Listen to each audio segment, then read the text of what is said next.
Hey there, history lovers. If you're getting ready to drift off, get comfortable, close your eyes, and let's travel back in time. Tonight's story begins with a 70-year-old grandmother who went to bed as a respected village healer and woke up accused of flying naked to Satan's midnight parties. Imagine cobblestone streets echoing with screams, smoke rising from public squares, and entire communities convinced their neighbors were secretly evil. This is the real story of the European witch trials, and it's far stranger, darker, and more human than the myths you've heard. Picture this. You're living in 1580, somewhere in rural Germany. Your neighbor, Martha, has been helping deliver babies and brewing herbal remedies for decades. She's that sweet old lady who knows exactly which plants cure your headache and always has a kind word when you're struggling. She's delivered half the babies in your village and saved countless lives with her knowledge of herbs and healing. But then little Anna from the village gets sick with a fever that won't break. Someone whispers that maybe Martha gave her the evil eye. Maybe that strange birthmark on Martha's shoulder isn't just a birthmark. Maybe it's where the devil himself touched her. And suddenly, faster than you can say trial by combat, this grandmother who spent her entire life helping people is being dragged to a courthouse to explain why she was allegedly seen dancing naked around a bonfire with demons last Tuesday night. The wildest part? Nobody questioned how dozens of witnesses could have seen this supposed demon orgy, yet somehow forgot to mention it until it became convenient. It's like if your entire neighborhood suddenly remembered they saw you robbing a bank, but only after you got promoted at work and they got jealous. But here's where it gets really twisted, and this is the part that should keep you awake at night. These weren't random accusations thrown around by ignorant peasants drunk on too much ale. Oh no, this was a carefully orchestrated system, supported by the church, endorsed by governments, and executed with bureaucratic precision that would make modern corporations jealous. We're talking about a period where being a woman who lived alone could get you killed, where knowing too much about herbs could sign your death warrant, and where something as simple as your cow giving less milk than usual could spark a murder investigation with you as the prime suspect. The European witch trials weren't just about superstition gone wild, they were about power, control, and what happens when fear becomes more valuable than truth. Between 1450 and 1750, an estimated 40,000 to 60,000 people were executed for witchcraft across Europe. That's roughly 200 people per year burned, hanged, or drowned for crimes that literally could not have happened. To put that in perspective, imagine if we decided today that anyone caught doing yoga was clearly practicing dark magic and deserved to die. That's essentially what happened, except instead of yoga, it was things like "she looked at me funny," or "her cat is unusually friendly," or "she owns too many books." And the evidence they used to convict these people? Oh, you're going to love this. We're talking about courts that considered unusual moles as proof of devil worship, where floating in water meant you were guilty and drowning meant you were innocent but sadly dead, and where confessions extracted through torture were considered more reliable than your friend's testimony that you were actually at home baking bread during your alleged Satan meeting. Legal systems that would examine women's bodies for devil's marks, which could be anything from a mole to a scar to a patch of dry skin. Courts where your fate might depend on whether a piece of metal sank or floated when thrown into water. Yes, really.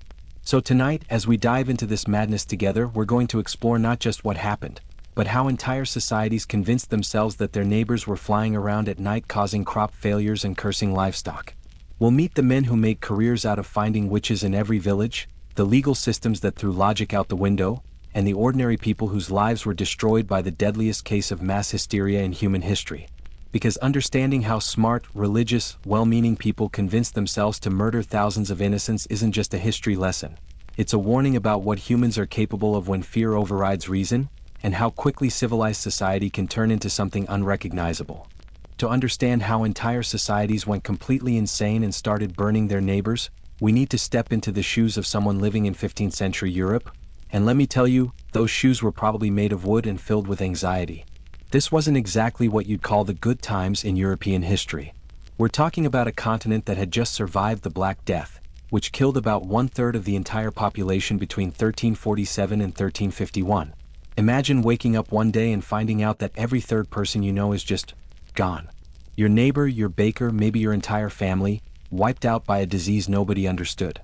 That kind of trauma doesn't just disappear when the plague ends, it settles into the collective psyche like a permanent scar. People were desperate for explanations, for someone to blame, for some sense of control in a world that had just proven how powerless they really were. The church, which had always been the backbone of medieval society, was facing its own crisis of faith. How do you explain to your congregation that God allowed a third of humanity to die horribly while priests died just as often as sinners? The answer, apparently, was that Satan had clearly upped his game, and evil was literally everywhere, hiding in plain sight. Enter the Catholic Church's response to this existential crisis: the Inquisition, but with a new target.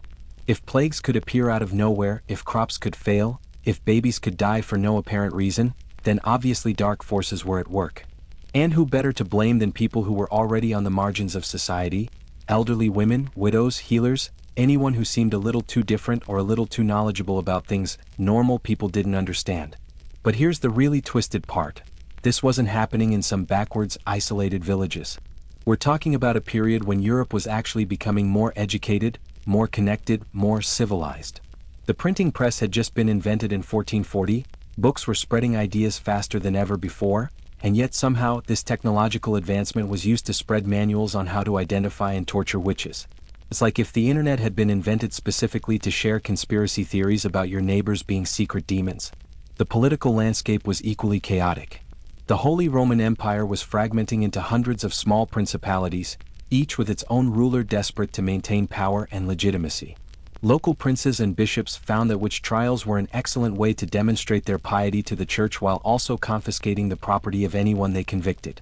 It was like a medieval version of civil forfeiture, except instead of claiming your car had drugs in it, they claimed your grandmother had been consorting with demons. The Little Ice Age, which began around 1400, was making life even more miserable. Crops were failing, winters were brutal, and people were literally starving. When your harvest fails for the third year in a row and your children are dying of hunger, you don't usually think, gosh, this climate change thing is really problematic. You think, someone is cursing our fields and I'm going to find out who. The Protestant Reformation, which exploded across Europe starting in 1517, added another layer of religious paranoia. Suddenly, it wasn't just about being Christian versus pagan, now you had to worry about being the right kind of Christian. Catholic areas tried to prove their doctrinal purity by rooting out witches, while Protestant regions did the same thing to show they were more righteous than those corrupt Catholics. It was like a deadly game of religious one-upmanship, where the score was kept in body counts. Universities were actually teaching courses on demonology. Scholarly men with impressive degrees were writing learned treatises on how to spot a witch, how to extract confessions, and why torture was not only acceptable but necessary for the good of society. This wasn't ignorant mob violence. This was systematic, institutional murder with academic backing.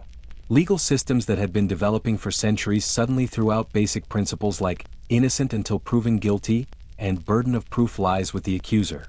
Instead, they created a legal framework where being accused was essentially the same as being guilty, where the only question was how quickly you'd confess and how many other people you'd implicate before you died. Economic instability meant that people were looking for scapegoats for their financial troubles. If your business was failing, if your crops weren't growing, if your cow stopped giving milk, well, obviously someone had cursed you. And conveniently, that someone was probably that weird woman down the street who lived alone and seemed to know a suspicious amount about herbs. The stage was perfectly set for mass hysteria. A traumatized population, religious authorities eager to prove their relevance, political leaders looking for easy targets, economic hardship demanding explanations, and a legal system willing to abandon logic in favor of fear.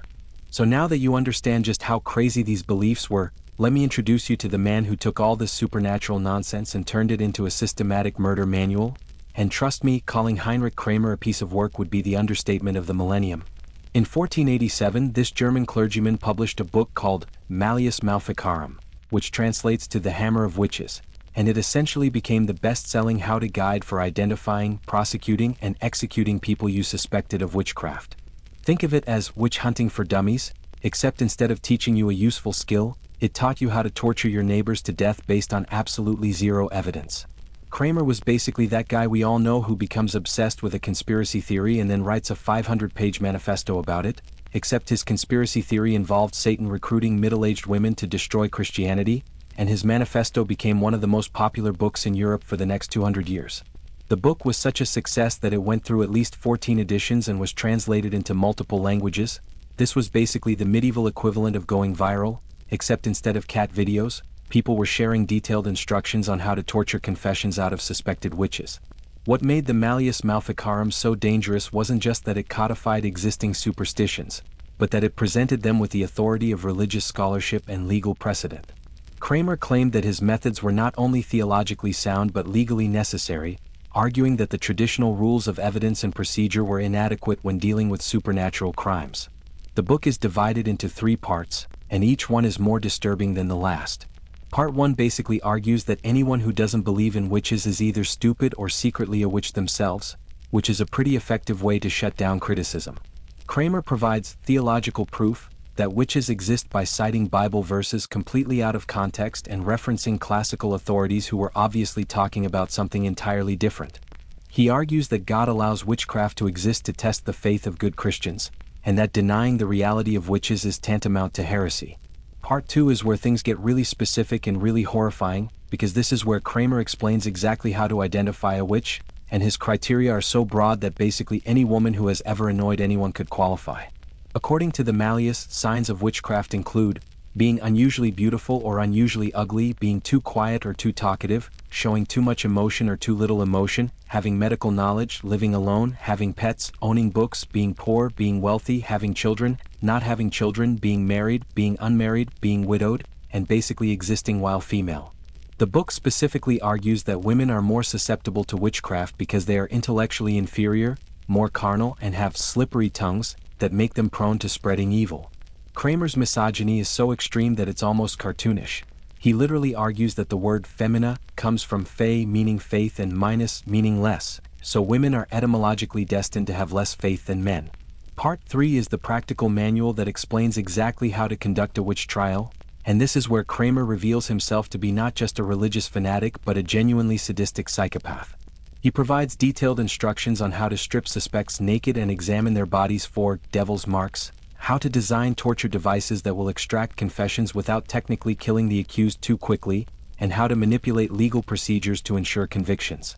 The book recommends that suspected witches be kept in solitary confinement, deprived of sleep, and subjected to psychological manipulation before any physical torture begins.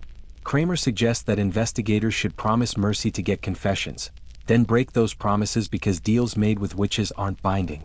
The really twisted part is that Kramer presents all of this as a work of scholarship and legal reform.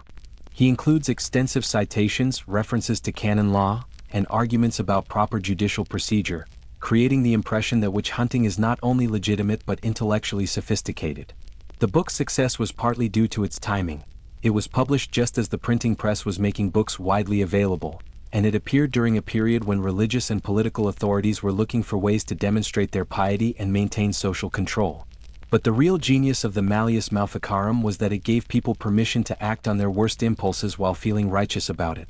If you were jealous of your neighbor's success, suspicious of the midwife who knew more about medicine than you did, or simply looking for someone to blame for your problems, Kramer's book provided a holy justification for destroying them.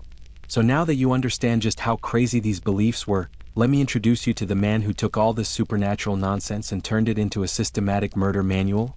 And trust me, calling Heinrich Kramer a piece of work would be the understatement of the millennium. In 1487, this German clergyman published a book called Malleus Maleficarum, which translates to The Hammer of Witches, and it essentially became the best-selling how-to guide for identifying, prosecuting, and executing people you suspected of witchcraft. Think of it as witch hunting for dummies, except instead of teaching you a useful skill, it taught you how to torture your neighbors to death based on absolutely zero evidence. Kramer was basically that guy we all know who becomes obsessed with a conspiracy theory and then writes a 500-page manifesto about it, except his conspiracy theory involved Satan recruiting middle-aged women to destroy Christianity, and his manifesto became one of the most popular books in Europe for the next 200 years. The book was such a success that it went through at least 14 editions and was translated into multiple languages. This was basically the medieval equivalent of going viral, except instead of cat videos, people were sharing detailed instructions on how to torture confessions out of suspected witches. What made the Malleus Maleficarum so dangerous wasn't just that it codified existing superstitions, but that it presented them with the authority of religious scholarship and legal precedent. Kramer claimed that his methods were not only theologically sound but legally necessary, arguing that the traditional rules of evidence and procedure were inadequate when dealing with supernatural crimes. The book is divided into 3 parts, and each one is more disturbing than the last. Part 1 basically argues that anyone who doesn't believe in witches is either stupid or secretly a witch themselves, which is a pretty effective way to shut down criticism. Kramer provides theological proof that witches exist by citing Bible verses completely out of context and referencing classical authorities who were obviously talking about something entirely different. He argues that God allows witchcraft to exist to test the faith of good Christians, and that denying the reality of witches is tantamount to heresy. Part 2 is where things get really specific and really horrifying, because this is where Kramer explains exactly how to identify a witch, and his criteria are so broad that basically any woman who has ever annoyed anyone could qualify. According to the Malleus, signs of witchcraft include being unusually beautiful or unusually ugly, being too quiet or too talkative, showing too much emotion or too little emotion, having medical knowledge, living alone, having pets, owning books, being poor, being wealthy, having children, not having children, being married, being unmarried, being widowed, and basically existing while female. The book specifically argues that women are more susceptible to witchcraft because they are intellectually inferior, more carnal, and have slippery tongues that make them prone to spreading evil. Kramer's misogyny is so extreme that it's almost cartoonish. He literally argues that the word femina comes from fe meaning faith and minus meaning less, so women are etymologically destined to have less faith than men. Part 3 is the practical manual that explains exactly how to conduct a witch trial, and this is where Kramer reveals himself to be not just a religious fanatic but a genuinely sadistic psychopath. He provides detailed instructions on how to strip suspects naked and examine their bodies for devil's marks, how to design torture devices that will extract confessions without technically killing the accused too quickly, and how to manipulate legal procedures to ensure convictions. The book recommends that suspected witches be kept in solitary confinement, deprived of sleep, and subjected to psychological manipulation before any physical torture begins. Kramer suggests that investigators should promise mercy to get confessions, then break those promises because deals made with witches aren't binding. The really twisted part is that Kramer presents all of this as a work of scholarship and legal reform. He includes extensive citations, references to canon law, and arguments about proper judicial procedure, creating the impression that witch hunting is not only legitimate but intellectually sophisticated. The book's success was partly due to its timing. It was published just as the printing press was making books widely available, and it appeared during a period when religious and political authorities were looking for ways to demonstrate their piety and maintain social control. But the real genius of the Malleus Maleficarum was that it gave people permission to act on their worst impulses while feeling righteous about it. If you were jealous of your neighbor's success, suspicious of the midwife who knew more about medicine than you did, or simply looking for someone to blame for your problems, Kramer's book provided a holy justification for destroying them. So the Malleus Maleficarum is out there, spreading across Europe like the world's deadliest self-help book, and suddenly everyone thinks they're an expert on spotting witches. And let me tell you, this played out exactly like you'd expect when you give paranoid people a manual for justifying their paranoia. It's like when social media first taught everyone they were doctors, detectives, and political experts, except instead of arguing about vaccines and Facebook comments, people were literally murdering their neighbors based on medieval conspiracy theories. The first communities to really embrace witch hunting were often places that were already dealing with social tensions, economic problems, or political instability, basically anywhere people were stressed out and looking for someone to blame. What's fascinating and horrifying is how quickly ordinary people adapted to this new reality where anyone could secretly be a servant of Satan. Within just a few years of the Malleus being published, you start seeing court records from across Germany describing cases where entire villages had turned into surveillance states, with neighbors watching each other for signs of supernatural mischief. Imagine if your homeowners association suddenly had the power to execute people for suspicious gardening practices, and you'll get a sense of how this played out. The pattern was depressingly predictable. It usually started with something going wrong that needed an explanation.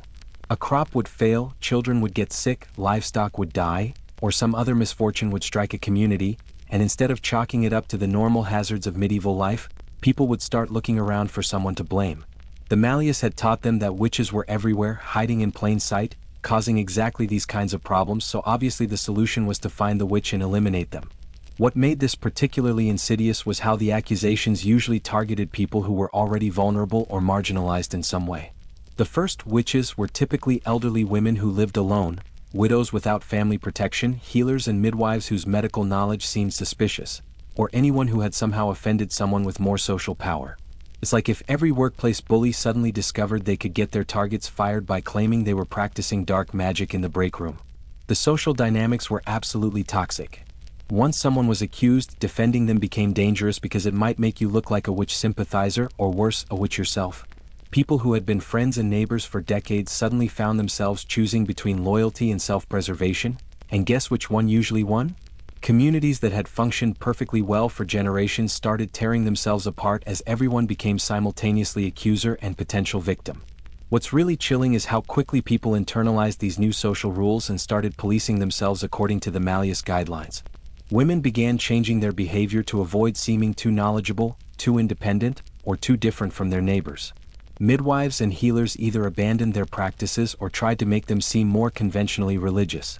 Anyone who owned cats suddenly found themselves explaining why their pets weren't demonic familiars. It was like living in a society where everyone was constantly auditioned for the role of most normal person, because the alternative was death. The witch hunting craze also revealed some really ugly truths about human nature, particularly around envy and social resentment. Some of the earliest accusations came from situations where someone's success had bred jealousy in their neighbors.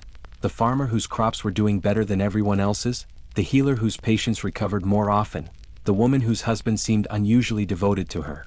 The Malleus had provided a socially acceptable way to destroy people whose good fortune you resented, and plenty of people took advantage of that opportunity.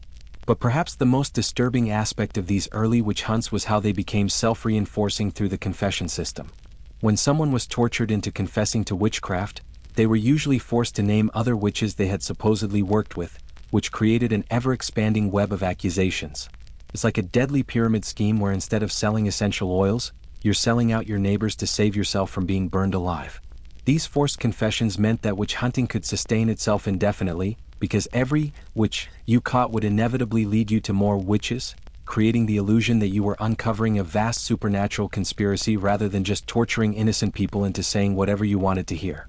Now, you might think that when religious and political authorities saw communities starting to accuse each other of supernatural crimes based on a book written by what was clearly an unhinged misogynist, they would step in and say, "Hey folks, maybe we should pump the brakes on this whole burning people alive thing," but you would be hilariously wrong because instead of stopping this madness, the authorities looked at the witch hunting craze and thought, you know what this needs? More organization, better funding, and official government backing. It's like if your local police department saw people conducting vigilante justice and decided the problem wasn't the vigilante justice, but that it wasn't efficient enough and needed better paperwork. The Catholic Church, which had initially been somewhat skeptical of Heinrich Kramer's work, they'd actually censured him for his extremist views and banned him from preaching in some regions, began to change its tune as witch hunting proved to be politically useful. Pope Innocent VIII had already issued a papal bull called Summis Desiderans Effectibus in 1484, which officially recognized the existence of witches and authorized inquisitors to investigate them. But after the Malleus became popular, subsequent popes doubled down on this position. By the early 1500s, the Church wasn't just tolerating witch hunts, it was actively promoting them as a necessary defense against Satan's assault on Christendom. Local bishops and priests found that conducting witch trials was an excellent way to demonstrate their theological sophistication and religious zeal, while also solving the practical problem of what to do with troublesome parishioners. It was like having a medieval HR department, except instead of terminating employees, they literally terminated people. The political authorities were even more enthusiastic about institutionalizing witch hunting, because they quickly realized that witch trials served multiple useful functions. They diverted public attention from economic and political problems, they provided a legal justification for confiscating property from anyone you wanted to get rid of, and they demonstrated your commitment to moral order in a way that impressed both the church and your political superiors. Prince-bishops, who combined religious and secular authority, were particularly drawn to witch hunting because it allowed them to project power in both spheres simultaneously. Some of the most notorious witch hunting campaigns were conducted by rulers who used supernatural accusations to eliminate political rivals, settle personal grudges, or simply terrorize their subjects into compliance. The legal system, which had been developing increasingly sophisticated procedures for determining guilt and innocence over several centuries, basically threw all of that progress out the window when it came to witchcraft cases. Courts that normally required multiple witnesses, physical evidence, and adherence to strict procedural rules suddenly adopted completely different standards for supernatural crimes. The reasoning was that since witchcraft was a secret crime committed in league with the master of deception himself, normal legal safeguards were not only inadequate but potentially dangerous. After all, Satan could manipulate evidence and influence witnesses to protect his servants. This convenient logic allowed judges to accept hearsay, rumor, and forced confessions as valid evidence, while rejecting alibi witnesses and character references as potentially corrupted by demonic influence. Professional witch hunters emerged as a kind of supernatural consulting industry, traveling from region to region and offering their services to local authorities who wanted to clean up their witch problems but didn't know how to go about it. These men, and they were almost always men, claimed specialized knowledge in identifying and prosecuting witches, and they often worked on commission, getting paid for each witch they successfully convicted. Matthew Hopkins, who called himself the Witch Finder General and operated in England during the 1640s, was probably the most infamous of these entrepreneurial executioners, but similar figures appeared across Europe, turning mass murder into a profitable business model. The bureaucracy that developed around witch hunting was staggeringly complex and surprisingly modern in its attention to detail. Official procedures for examining suspects, standardized forms for recording confessions, detailed expense accounts for torture equipment and execution costs, and careful records of property confiscated from convicted witches. Some regions developed specialized courts that dealt exclusively with witchcraft cases, complete with their own judges, prosecutors, and executioners who had developed expertise in extracting confessions and conducting trials. The whole system became self-perpetuating because it created economic incentives for continued witch hunting.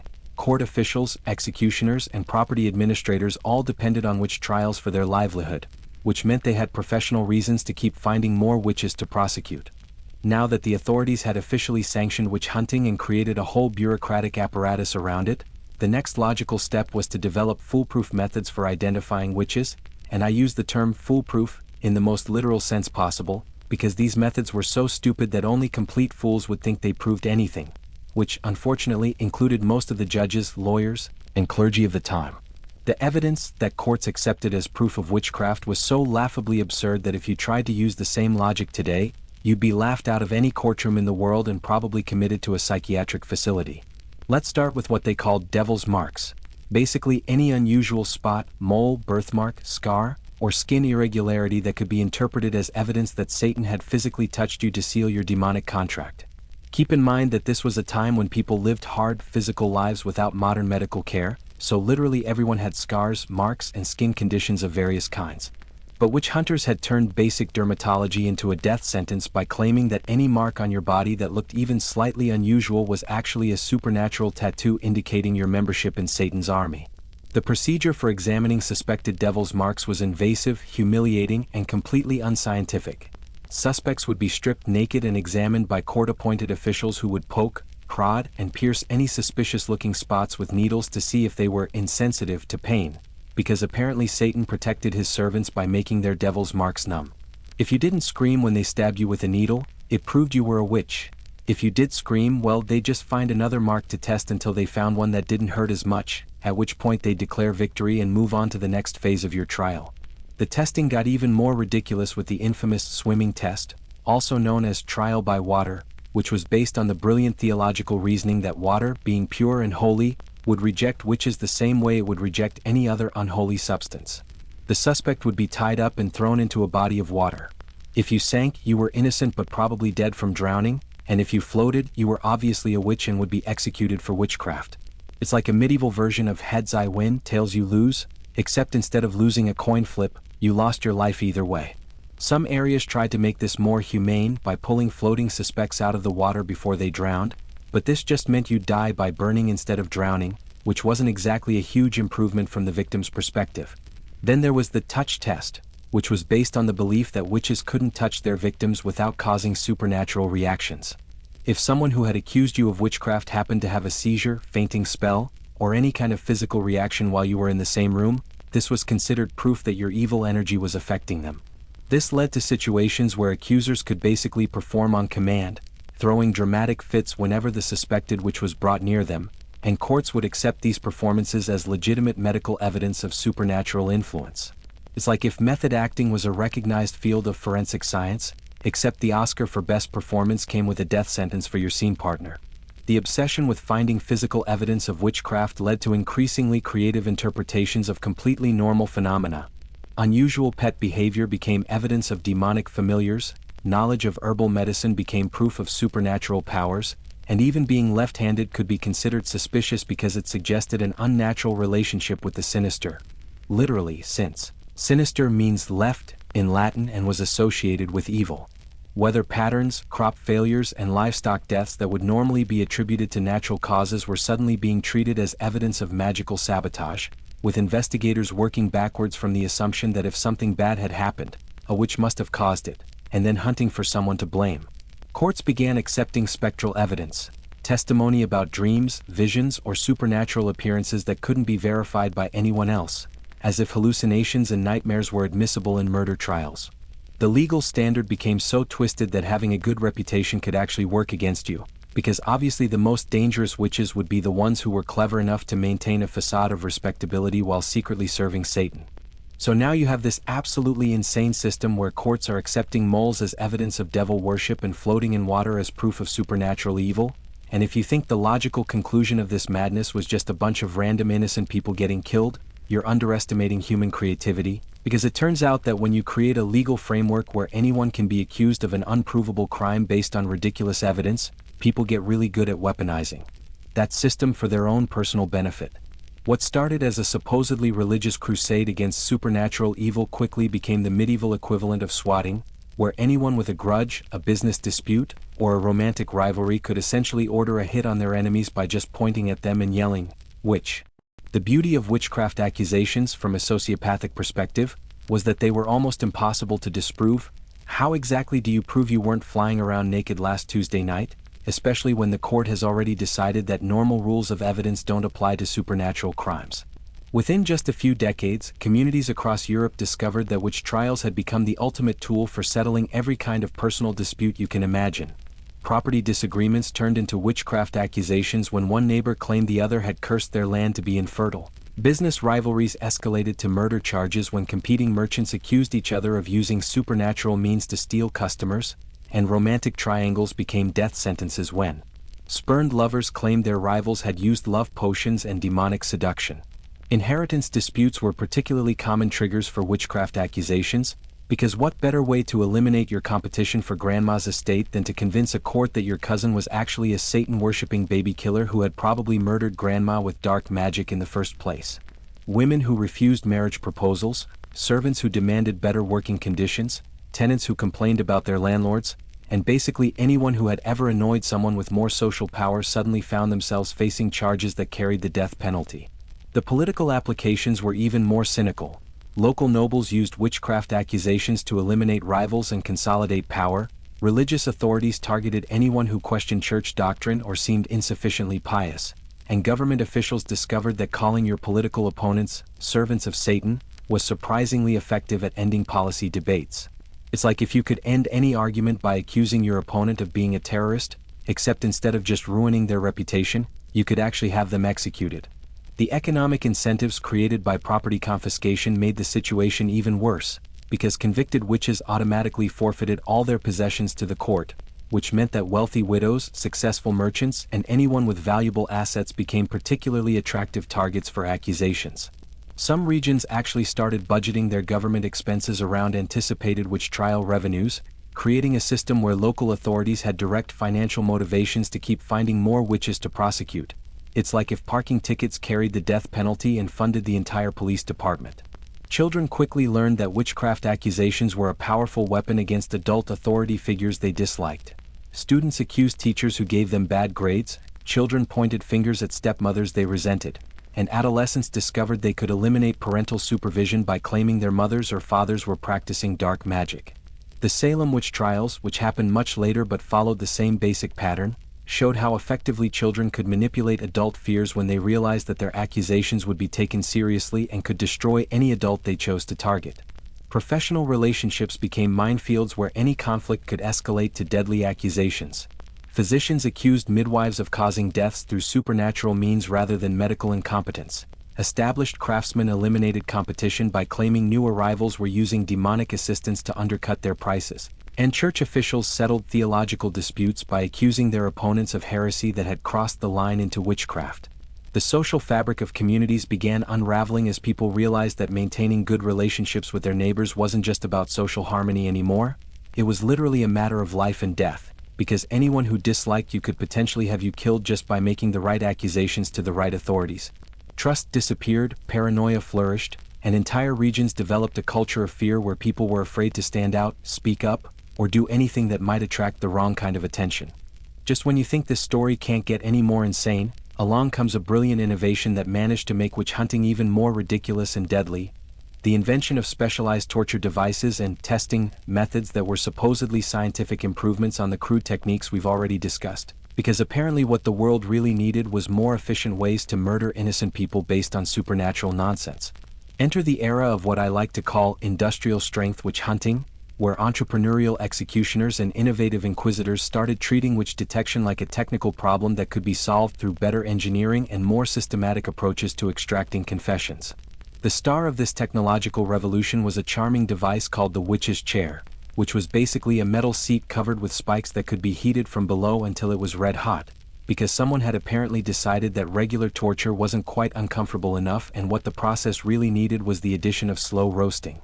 Suspects would be strapped into this medieval Iron Maiden while interrogators asked them detailed questions about their supposed supernatural activities, and the combination of being punctured by spikes and slowly cooked was supposed to encourage truthful answers, which it absolutely did, in the sense that people would say literally anything to make the torture stop, including elaborate confessions to crimes that were physically impossible.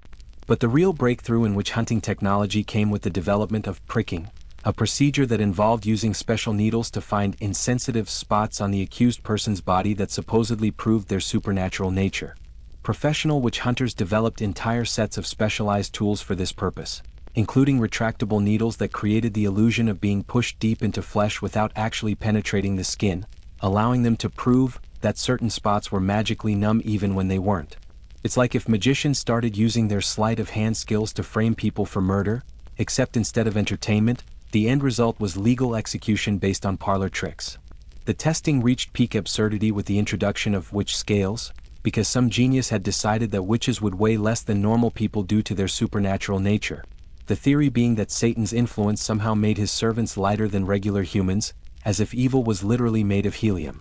Towns began installing special scales in their marketplaces where suspected witches would be weighed against Bibles, stones, or other objects, and if you were found to be too light for your apparent size, this was considered conclusive proof of your demonic nature. The Dutch town of Oudwater became famous for having honest scales that didn't automatically convict people of being underweight witches, but the very fact that this was noteworthy tells you how rigged most of these weighing procedures had become. Meanwhile, a new category of expert witnesses emerged: people who claimed to have special abilities to detect witches through supernatural means, often calling themselves witch smellers, or claiming to be reformed witches who could now identify their former colleagues in Satan's service.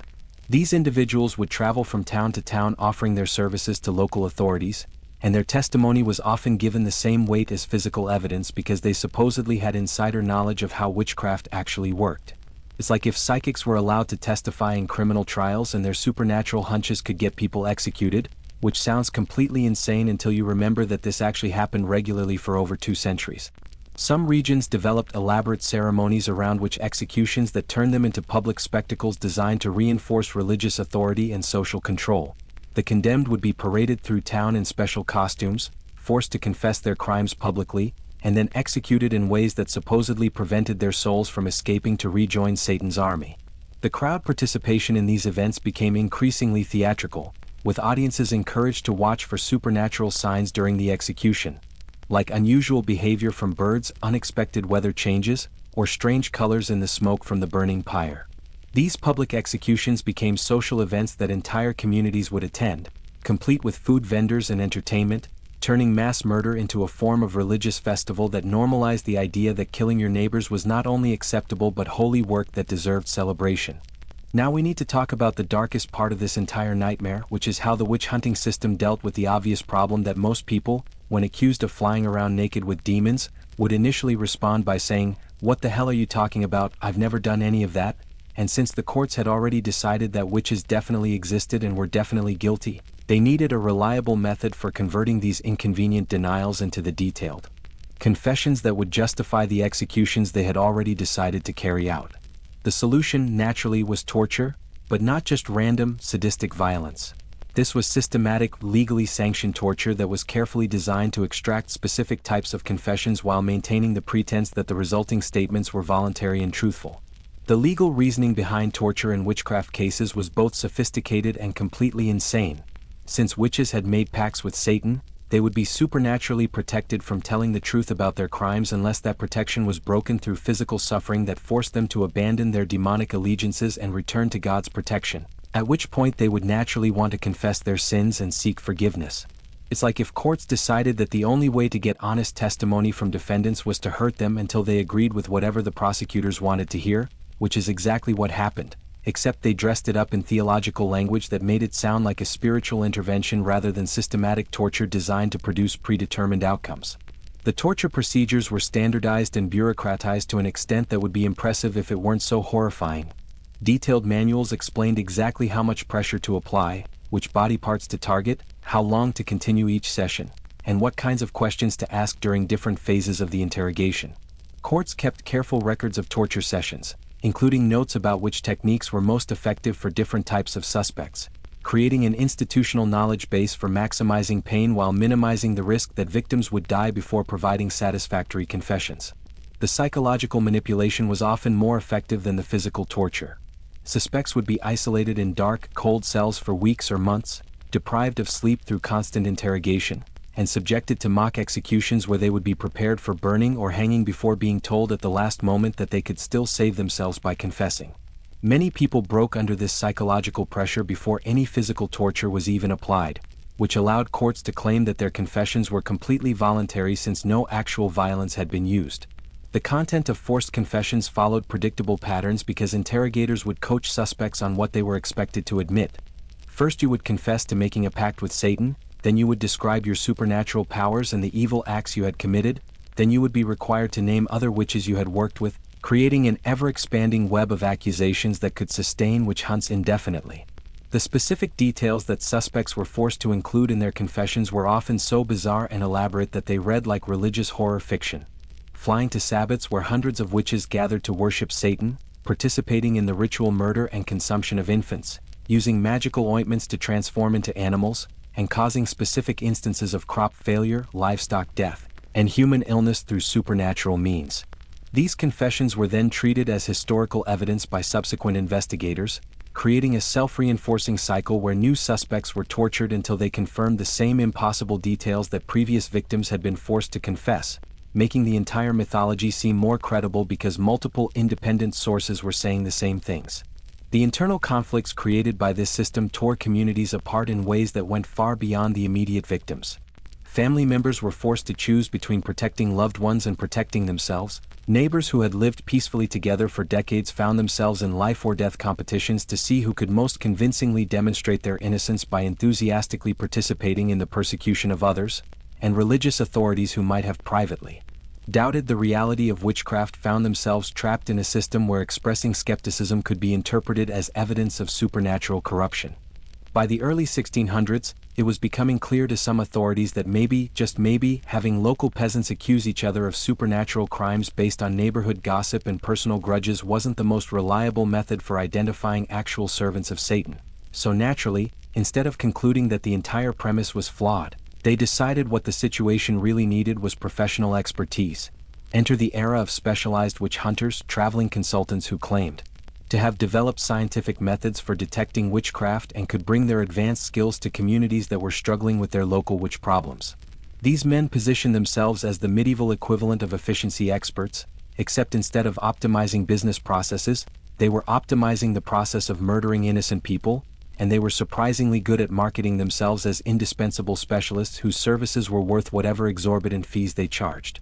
The most infamous of these entrepreneurial executioners was Matthew Hopkins, who gave himself the impressive title of Witchfinder General, and operated primarily in East Anglia during the English Civil War, claiming to possess supernatural abilities that allowed him to identify witches with unprecedented accuracy, which he absolutely did not have. But he was extremely skilled at creating the illusion of expertise through theatrical presentations and manipulative interrogation techniques that consistently produced the confessions and executions that his clients were paying for. Hopkins traveled from town to town with a small team of assistants, presenting himself as a religious authority who had been specially called by God to root out Satan's servants, and he had developed a systematic approach to witch hunting that was designed to impress local officials while maximizing the number of convictions he could achieve in each location. His methods were basically a greatest hits compilation of every ridiculous witch detection technique that had been developed over the previous century, but presented with enough theatrical flair and pseudoscientific authority that communities who hired him felt like they were getting premium service for their witch hunting needs. Hopkins would arrive in a town and immediately begin examining all the women who had been accused of witchcraft, along with anyone else who seemed suspicious or had been denounced by previous suspects, using his expert techniques to identify supernatural marks, test for demonic familiars, and extract detailed confessions about Sabbath attendance and malevolent magic. His signature innovation was the swimming test, which he performed with great ceremony and scientific pretension, explaining to audiences that he had perfected the technique through years of experience and could now determine with absolute certainty whether someone possessed supernatural properties that would cause them to float in holy water. The psychology of Hopkins' operation was brilliantly manipulative. He would spend several days in each location conducting increasingly elaborate tests and examinations, building suspense and creating the impression that he was uncovering a vast supernatural conspiracy that had been hiding in plain sight, which made local authorities feel both vindicated in their decision to hire him and grateful for his expertise in exposing dangers they never could have detected on their own. By the time Hopkins finished his work in a community, he had typically identified dozens of witches, extracted confessions that implicated even more people, and created a narrative of narrow escape from demonic destruction that justified both his fees and the mass executions that followed his investigations. Hopkins claimed to derive his authority from a special parliamentary commission that had appointed him to cleanse England of witchcraft, though no evidence of such a commission ever existed, and he supported this fictional credentials with an impressive collection of testimonials from previous clients who praised his effectiveness in solving their supernatural problems, testimonials that were either fabricated or obtained from officials who were too embarrassed to admit they had been fooled by an obvious charlatan. The business model was ingenious in its simplicity. Hopkins charged communities a flat fee for his services, plus additional payments for each which he successfully identified and convicted, creating financial incentives that guaranteed he would find plenty of supernatural criminals wherever he went, regardless of whether any actually existed. So just when you think this story has reached peak insanity with professional witch hunters charging by the conviction, we arrive at what might be the most disturbing chapter in this entire nightmare. The moment when adults decided that children were not only reliable witnesses to supernatural crimes, but were actually better at detecting witches than grown-ups because their innocence supposedly made them more sensitive to evil, which led to situations where entire communities were destroyed by accusations from kids who were either genuinely confused, deliberately manipulative, or caught up in mass hysteria that no adult was brave enough to question. The logic behind treating children as expert witch detectors was typically medieval in its complete disconnection from reality. Since children were pure and uncorrupted by sin, they would naturally be able to see through the disguises and illusions that witches used to fool adults, making their testimony not just admissible but actually more valuable than evidence from mature witnesses who might be deceived by supernatural trickery. What this meant in practice was that if your 8-year-old neighbor claimed to have seen you flying through their bedroom window last night, or dancing with demons in the forest, or turning into a cat and stealing their porridge, courts would treat this testimony as if it were a sworn statement from a trained investigator, and your life would essentially be over because nobody was going to argue with a child's innocent perception of supernatural reality. The most famous example of this madness was, of course, the Salem witch trials in Massachusetts, where a group of young girls between the ages of 9 and 20 managed to destroy their entire community by claiming that various townspeople were tormenting them through supernatural means, and instead of adults saying, maybe these children are just being dramatic, the community decided that a vast conspiracy of devil worshippers had infiltrated their village and needed to be eliminated immediately.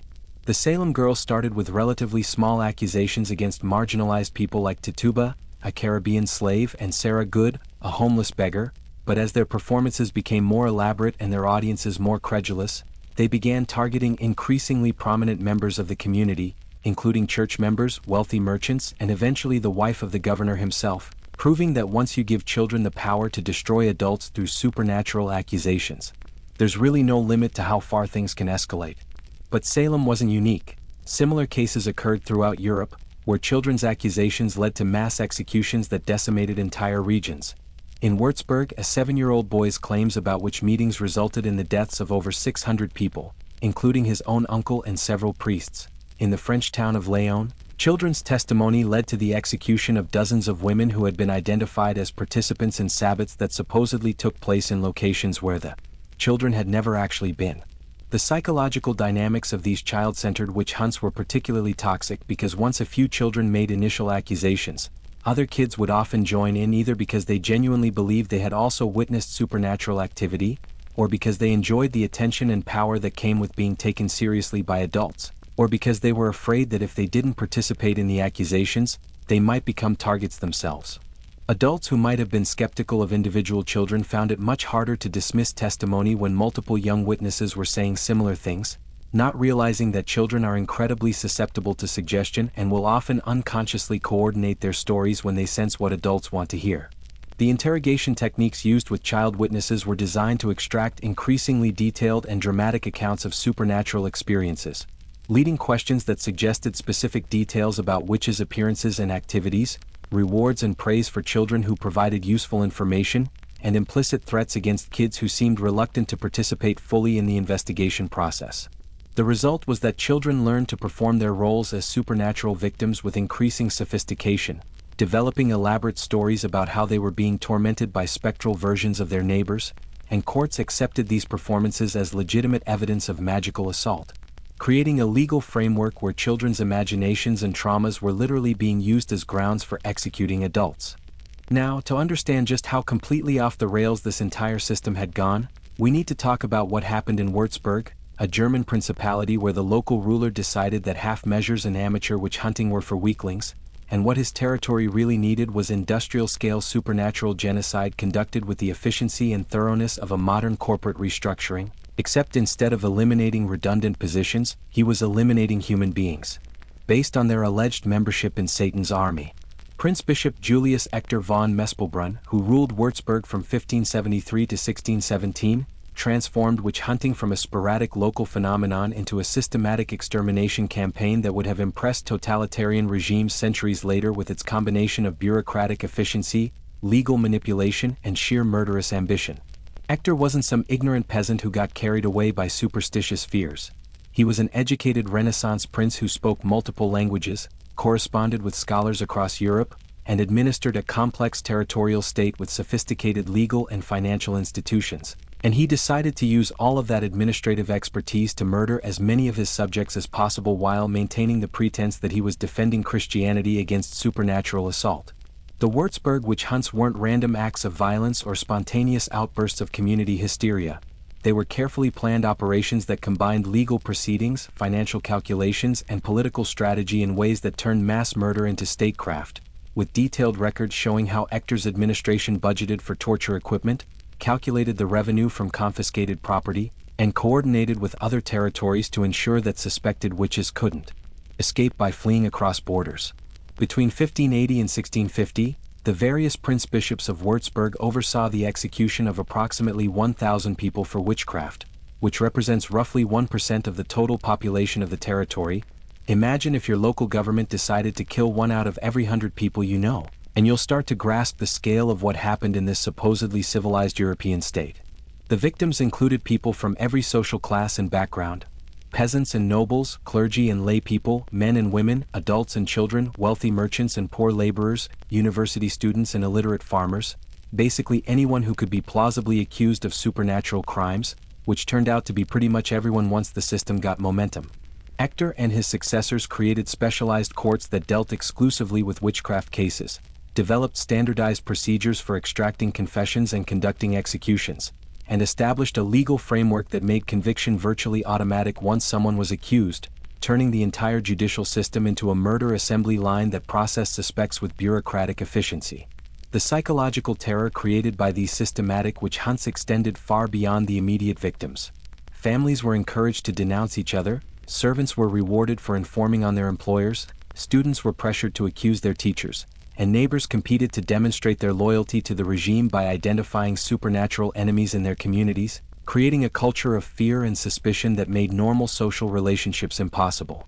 The economic impact was equally devastating because the property confiscation that accompanied each execution meant that wealth was constantly being redistributed from executed witches to the state and its officials, creating financial incentives for continued persecution while simultaneously destroying the economic foundations of civil society through the elimination of productive community members and the constant threat of asset forfeiture. What makes the Würzburg case particularly chilling is how it demonstrates that witch hunting could function as a tool of political control that had very little to do with actual beliefs about supernatural crimes. By the time the persecution reached its peak, Hector's administration was using witchcraft accusations to eliminate political opponents, silence critics, confiscate valuable property, and terrorize the population into absolute submission to princely authority, proving that systematic murder disguised as religious duty could serve multiple practical functions for rulers who were willing to sacrifice their subjects' lives for their own power and profit. So for the first century or so of the witch-hunting craze, the system worked exactly as designed. It primarily targeted women, especially those who were old, poor, marginalized, or inconvenient to powerful people, which meant that the men who ran the courts, wrote the laws, and profited from the property confiscations were generally pretty happy with how things were going. But then something fascinating and terrifying happened that nobody had anticipated. The logic of witch hunting started eating itself, and suddenly the same accusations that had been safely destroying vulnerable women began targeting the men who had created the system in the first place. The turning point came when the forced confession system, which had always required accused witches to name other people they had supposedly worked with, began producing names that made the authorities extremely uncomfortable. Instead of just implicating more marginalized women, tortured suspects started naming prominent men, wealthy merchants, government officials, and even clergy members as participants in their alleged supernatural activities, creating a situation where the witch-hunting apparatus that had been designed to eliminate social undesirables was now threatening to devour the social elite. The psychological dynamics behind this shift were predictably human. When you're being tortured and told to name accomplices, you don't carefully consider the social implications of your accusations. You just desperately try to say whatever might make the pain stop, and if that means claiming that the local bishop was at last week's devil worship meeting, well, that's what you're going to claim, regardless of how implausible it might seem to people who aren't currently being burned alive. What made this evolution particularly dangerous for the establishment was that the legal precedents they had established for witchcraft cases made it almost impossible to dismiss accusations against men using the same standards they had applied to women. If unusual moles were evidence of devil worship when found on female suspects, they were presumably just as significant when discovered on male bodies. If floating in water proved supernatural evil in accused witches, it should logically prove the same thing when testing accused warlocks. If confessions extracted through torture were reliable evidence against women, they should be equally valid when obtained from men. The result was a series of cases that shook the foundations of European society, as prominent figures who had previously been enthusiastic supporters of witch hunting suddenly found themselves on the wrong side of accusations that they couldn't simply dismiss or ignore. Judges who had sentenced hundreds of women to death for witchcraft discovered that their own previous victims had implicated them in supernatural crimes. Government officials who had profited from confiscated witch property found themselves facing charges that would result in their own assets being seized. And clergy members who had preached about the reality of Satan's influence on earth were accused of being secret members of the very conspiracy they had claimed to oppose. The most spectacular example of this reversal occurred in Bamberg, another German principality, where Prince Bishop Gottfried Johann Georg Fuchs Dornheim conducted witch hunts so extensive that they eventually reached his own nephew, who was tortured into confessing that he had attended Sabbats with his uncle and other prominent church officials, creating a diplomatic crisis that required intervention from the Holy Roman Emperor himself. The panic that swept through the ruling classes when they realized that witch hunting could target anyone wasn't motivated by sudden moral clarity about the injustice of the system. It was pure self-interest, as powerful men who had been perfectly comfortable with murdering peasant women suddenly became very concerned about the reliability of supernatural accusations once those accusations started threatening their own lives and property.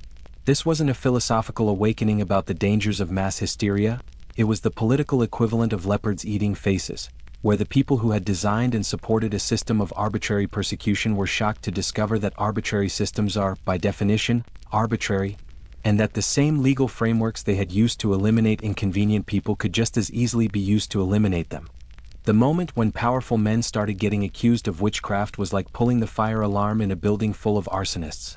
Suddenly everyone wanted to talk about fire safety and the importance of careful investigation before jumping to conclusions about supernatural crimes. But the real shift in public opinion came from ordinary people who had watched this nightmare unfold for generations and finally reached the point where they'd had enough of living in constant terror that any neighbor, family member, or authority figure could have them tortured to death based on accusations that everyone secretly knew were complete bullshit.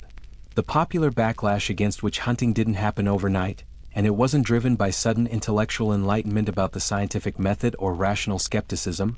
It was the cumulative result of communities that had been bled dry by decades of accusations, executions, and the constant fear that had made normal social life impossible, creating a situation where people gradually realized that the cure for supernatural evil had become far worse than the disease it was supposed to treat. The economic devastation caused by witch hunts had become impossible to ignore. Entire regions had lost significant portions of their population. Agricultural production had collapsed in areas where too many farmers had been executed as witches, and the constant property confiscations had created economic instability that was affecting everyone, not just the families of accused witches, making it clear that whatever benefits witch hunting might have provided in terms of spiritual protection were being completely overwhelmed by the practical costs of systematic persecution. The psychological exhaustion was equally important in turning public opinion against the witch hunters, because living for generations under a system where anyone could be accused, tortured, and executed for crimes that couldn't be proven or disproven had created a kind of collective trauma that made entire communities desperate for any return to normalcy, even if that meant admitting they had been complicit in murdering their neighbors based on fantasy and superstition. The credibility of professional witch hunters like Matthew Hopkins began to collapse when their methods became too obviously fraudulent for even the most gullible observers to ignore. When the same expert, who had identified dozens of witches in one town using swimming tests and needle pricking, was exposed as using retractable needles and rigged scales, it became harder to maintain the fiction that these men possessed genuine supernatural detection abilities rather than just being skilled con artists who had figured out how to profit from mass murder.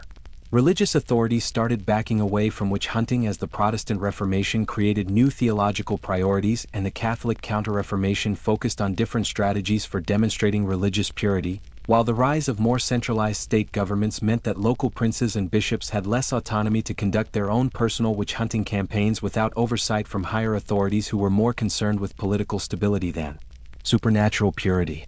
The emergence of early scientific thinking didn't immediately disprove the existence of witches, but it did introduce new standards of evidence and investigation that made the ridiculous proofs used in witch trials seem increasingly absurd. When scholars began studying anatomy, astronomy, and natural philosophy with systematic observation and logical reasoning, it became harder to maintain that floating in water or having unusual moles constituted reliable evidence of supernatural influence.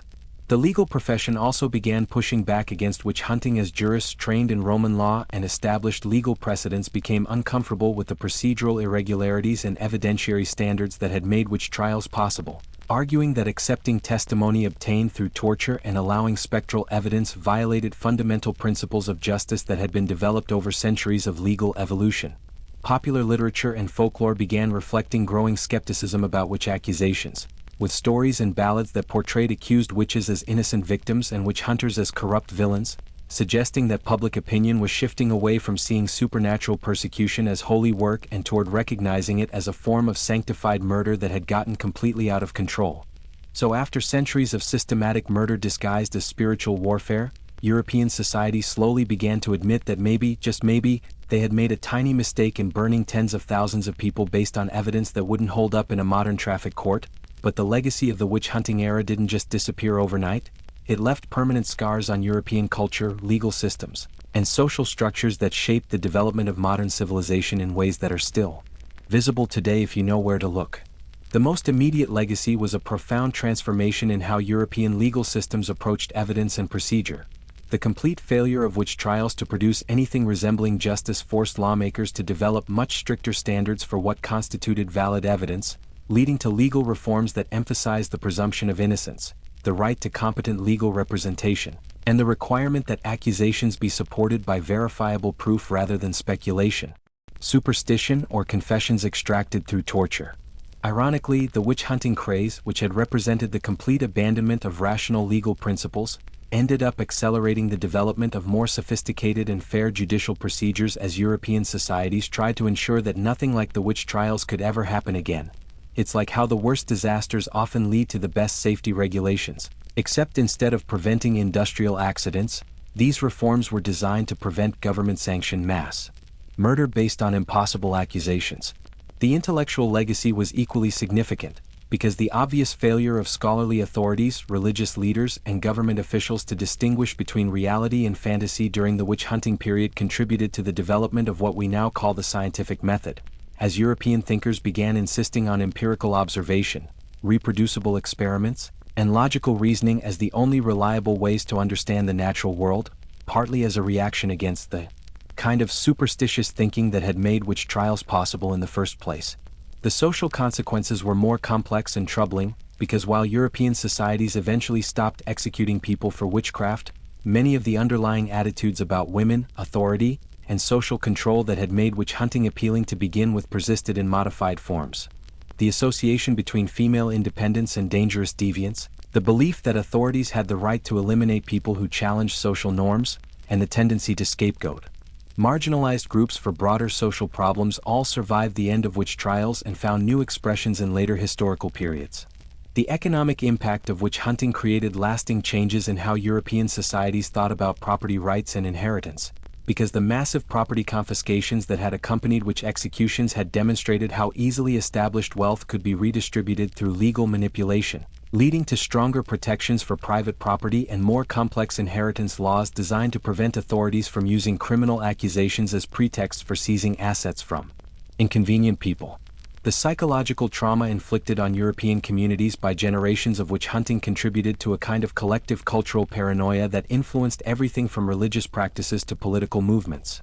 The experience of living under a system where anyone could be accused, tortured, and executed for imaginary crimes created a deep suspicion of authority that would later contribute to the development of democratic ideals and constitutional limitations on government power, as people who had seen what unchecked authority could do became determined to prevent future abuses through institutional safeguards.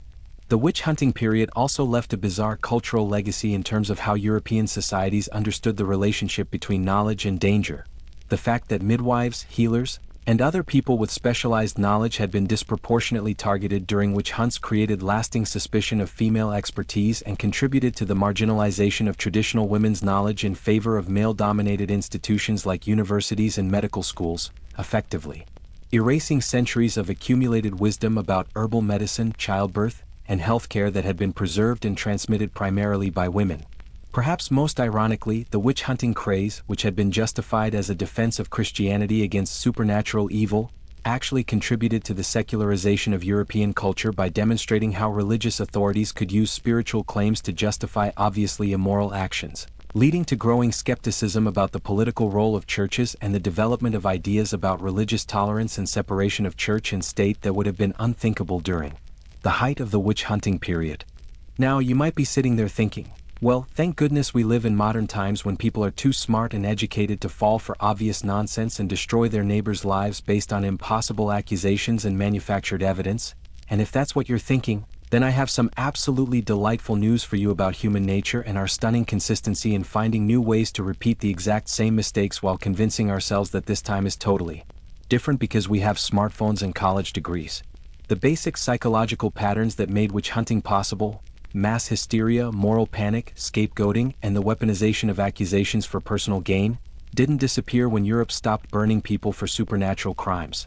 They just found new outlets and adapted to new technologies, like a virus that keeps mutating but maintains the same basic function of making people sick. Consider how social media has essentially recreated the same dynamics that made witch hunting so effective.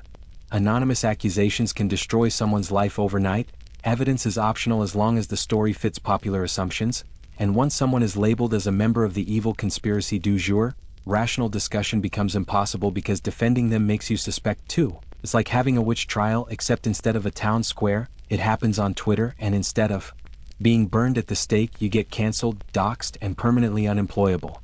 The parallels are so obvious it's almost embarrassing. Just like medieval communities convinced themselves that their neighbors were secretly flying around with demons, modern societies regularly convince themselves that vast conspiracies are operating in plain sight, controlled by shadowy figures who are simultaneously incredibly powerful and incredibly stupid, depending on what the narrative requires at any given moment. We've had moral panics about daycare workers who were supposedly running satanic abuse rings, which led to innocent people spending decades in prison based on testimony from children who had been coached to say increasingly bizarre things about underground tunnels and ritual sacrifice. Sound familiar? It's basically the Salem witch trials with updated set design, complete with the same pattern of adults taking children's coach testimony as gospel truth and refusing to consider that maybe, just maybe, the kids were saying what they thought the grown-ups wanted to hear. The modern equivalent of professional witch hunters are the social media influencers and cable news personalities who make careers out of identifying new threats to civilization and explaining why normal people who disagree with them are actually dangerous extremists who hate freedom and want to destroy society.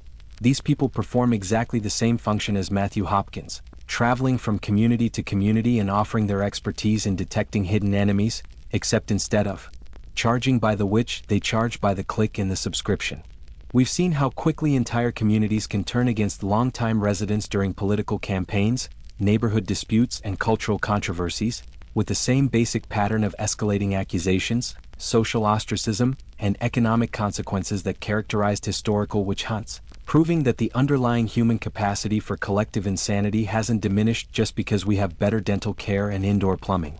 The internet has actually made things worse in some ways because it allows communities to form around shared delusions and reinforce each other's paranoid fantasies without any contact with people who might introduce inconvenient facts or alternative perspectives. It's like creating custom-designed echo chambers where people can convince themselves that their neighbors are secretly members of whatever evil conspiracy theory happens to be trending that week.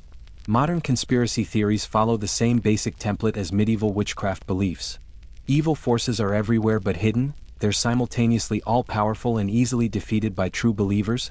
They target innocent victims through supernatural or near-supernatural means, and the only solution is to identify and eliminate the secret enemies before they destroy everything good and decent in the world. The only real difference is that instead of blaming Satan, we blame political parties, ethnic groups, corporations, or governments, depending on our particular flavor of paranoia. The legal system has better safeguards now, but we've simply moved the witch hunting impulse into other institutions.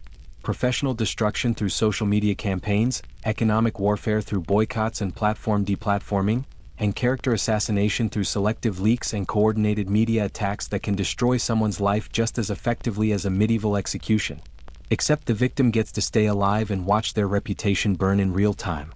So what exactly is the moral of this absolutely insane story about how European civilization spent 3 centuries systematically murdering innocent people based on accusations that were literally impossible to prove or disprove, using evidence that wouldn't convince a kindergartner, and legal procedures that would make a kangaroo court look like a model of judicial integrity?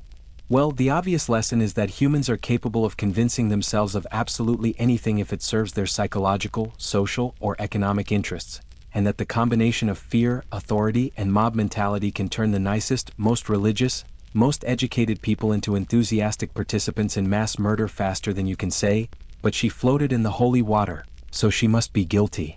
But the deeper, more disturbing truth revealed by the witch-hunting craze is that all of our civilizational progress, our legal systems, our scientific methods, our democratic institutions, our concepts of human rights, is much more fragile than we like to admit, because it turns out that smart people with good intentions can abandon centuries of legal precedent and rational thinking pretty much overnight if they're scared enough and someone gives them permission to blame their problems on a convenient scapegoat. The witch trials prove that education doesn't automatically protect against mass hysteria, religious faith doesn't necessarily make people more moral, and institutional safeguards are only as strong as the people operating them, which means that every generation has to actively choose to maintain civilized standards rather than sliding back into barbarism decorated with sophisticated justifications. The really depressing part is that the people who participated in witch hunting weren't monsters or psychopaths. They were ordinary folks who genuinely believed they were doing the right thing by protecting their communities from supernatural evil, which should terrify anyone who thinks that good intentions are sufficient protection against committing atrocities, because apparently you can torture innocent people to death while sincerely convinced that you're serving God and defending civilization. The witch hunting period also demonstrates that expertise and authority are double-edged tools that can be used to justify almost anything if the experts and authorities are sufficiently motivated to reach predetermined conclusions. The same scholarly methods that could be used to advance human knowledge were perfectly capable of producing learned treatises on the most effective techniques for identifying devil worshippers, proving that intelligence and education are morally neutral, technologies that amplify whatever values and assumptions their users bring to them. Perhaps the most valuable lesson from this nightmare is that skepticism and procedural safeguards aren't just intellectual luxuries for people who enjoy philosophical debates. They're literally matters of life and death. Because the difference between a civilized society and a murderous mob is often just a few institutional barriers that prevent fear and anger from being immediately translated into violence against whoever happens to be convenient to blame. The witch trials show us what happens when societies decide that being absolutely certain about something is more important than being actually correct, and when the desire for simple explanations and clear villains overrides the messy, complicated work of distinguishing between reality and fantasy, evidence and assumption, justice and revenge. But here's the thing that should really keep you awake at night. The same psychological and social forces that made witch hunting possible are still operating in human societies today, which means that our current legal protections, scientific standards, and cultural norms are the only things standing between us and our own potential descent into systematic persecution of whoever we decide to blame for our problems next week, next year or next decade. The witch hunting era ended not because humans became fundamentally better or smarter, but because European societies developed better institutions and cultural practices that made it harder for fear and hatred to bypass rational deliberation and due process. Institutions that have to be constantly maintained, defended, and improved, because the alternative is discovering that we're not actually as civilized as we thought we were. So the next time you hear someone advocating for shortcuts around legal protections because the threat is too urgent to worry about procedural safeguards, or insisting that certain types of people are so dangerous that normal rules don't apply to them, or claiming that anyone who questions their accusations must be complicit in whatever evil they're fighting against, maybe remember that those same arguments have been used to justify every atrocity in human history, including the systematic murder of thousands of innocent people who died because their neighbors got scared and decided that killing witches was more important than figuring out whether witches actually existed. So if you think the story of how Europeans convinced themselves to murder their neighbors based on floating tests and devil's marks was the peak of historical insanity, then you're going to absolutely love what I have planned for next week, because we're diving into a tale that's somehow even more bizarre, involves even more ridiculous evidence, and proves that when it comes to human stupidity, we haven't even begun to explore the depths of what our species is capable of when we really put our minds to it. Picture this. What if I told you there was a time when one of the most powerful empires in human history declared war on birds? Not metaphorically, not symbolically, but literally organized their military to conduct a systematic campaign against an enemy that could fly away whenever things got inconvenient, and that this wasn't some brief moment of collective madness but a sustained effort that lasted for months, involved thousands of soldiers, and was considered such a serious threat to national security that the government devoted enormous resources to fighting creatures that weighed less than a chicken? We're talking about the Great Emu War of 1932, when Australia, an entire continent-sized country with a modern military and supposedly rational government, found itself locked in combat with large birds that had the audacity to eat crops and exist in inconvenient places, leading to one of the most embarrassing military campaigns in modern history and proving that even 20th century nations with advanced technology could still make decisions that would have seemed crazy to medieval peasants. The setup alone is pure comedy gold. Australian farmers in Western Australia were struggling with emu populations that were destroying their wheat crops, so instead of dealing with this agricultural problem through, agricultural solutions, they convinced the government that what the situation really needed was military intervention, complete with machine guns, official army personnel, and a coordinated strategy for defeating an enemy that had never heard of military tactics and wasn't particularly interested in following the rules of conventional warfare. The government actually agreed to this plan, which involved sending soldiers armed with Lewis guns to conduct systematic operations against emu populations, treating large flightless birds as if they were an invading army that needed to be repelled through superior firepower and tactical coordination. Imagine explaining to your friends that you're being deployed to fight emus and trying to make that sound like a serious military assignment rather than an elaborate practical joke. The best part is that the emus, despite having no military training, no understanding of strategy, and no weapons beyond their natural ability to run really fast and be generally irritating, actually won this conflict by employing the brilliant tactical approach of scattering in all directions whenever soldiers appeared, making it nearly impossible for the military to achieve any meaningful victories against an enemy that refused to line up and be shot in an orderly fashion.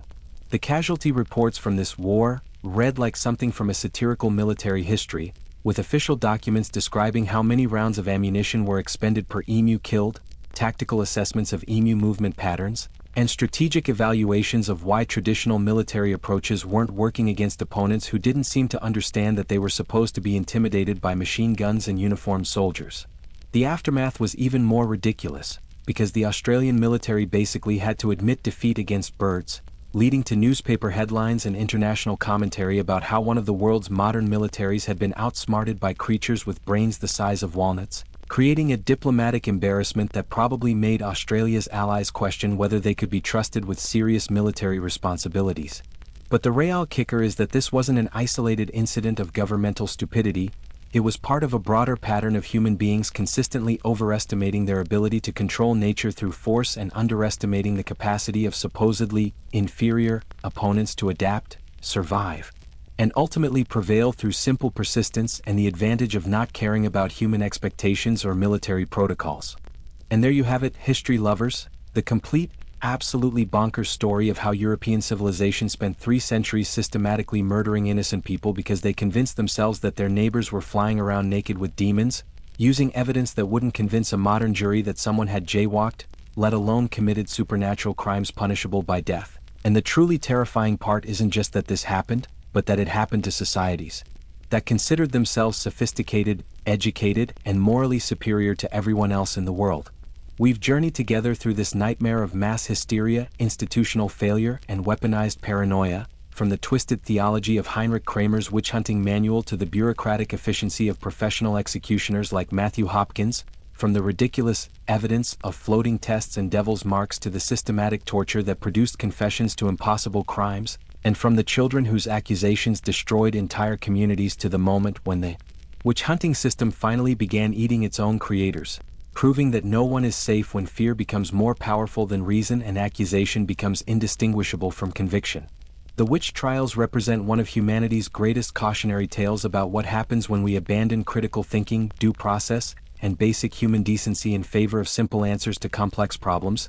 And while we like to think we've evolved beyond such obvious madness, the psychological mechanisms that made witch hunting possible, the need for scapegoats, the appeal of conspiracy theories, the power of social conformity, and the human tendency to prefer comfortable lies over uncomfortable truths, are still operating in our modern world, just wearing different costumes and using different vocabularies to justify the same fundamental impulses to blame, exclude, and destroy anyone who makes us uncomfortable or challenges our assumptions. But hey, at least we can learn from these historical disasters and try to do better next time, right?